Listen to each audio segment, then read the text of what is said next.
ఉసిరికాయని ఇట్లా తింటా అని చెప్పి నేనైతే లైఫ్ లో అనుకోలేదు guys. Look at each one of their expressions. అసలుకి కిండర్ జాయ్ అని అంటా ఉంటారు కదా, ఇది తినిపిద్దామని చెప్పేసి లాస్ట్ టైం మనము ఉసిరికాయ చెట్టు పెడదామని చెప్పేసి ఈ పెద్ద ఉసిరికాయల నుంచి సీడ్స్ అన్ని తీసి మట్టిలో పెట్టేసి వదిలేసినాం కదా, ఇది పల్ప్ అంతా మిగిలిపోయింది. దీన్ని ఎట్లా పడేస్తాము అని చెప్పేసి నేను ఏం చేసిన, and I been coming across so many reels guys, YouTube లో కానీ ఇన్స్టాగ్రామ్ లో కానీ. మామూలుగా వేస్తలేరు అన్ని రెసిపీస్, మెయిన్లీ ఇలాంటివే. కుకింగ్ ఏం లేకుండే ఉసిరికాయ పిక్కలు ఒక ఎత్తు అయితే దాంతో క్యాండీలు అవి అనుకుంటే బాగా వేస్తున్నారు అనమాట.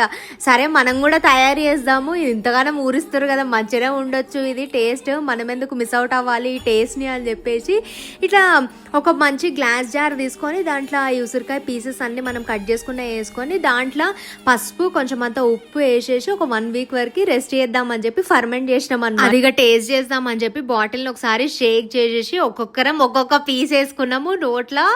అమ్మో మామూలుగా లేదు అసలు, ఇట్లా ఎంత వియర్డ్ టేస్ట్ గైస్. అసలుకి ఎట్లా తింటుర్రో ఏమో, మస్తు ఊరిస్తారు మళ్ళీ అబద్ధాలు నిజాలో కానీ సర్ప్రైజింగ్ ఫ్యాక్ట్ ఏంటంటే మొత్తం నమ్మలేసి ఆల్మోస్ట్ ఇక మింగుతాం అనేటప్పటికి నోరంతా స్వీట్ అవుతుంది అనమాట. ఇదేం టేస్టో మరి డిఫరెంట్ అనిపించింది. మీరు ఎప్పుడైనా ట్రై చేసిరా ఇవి?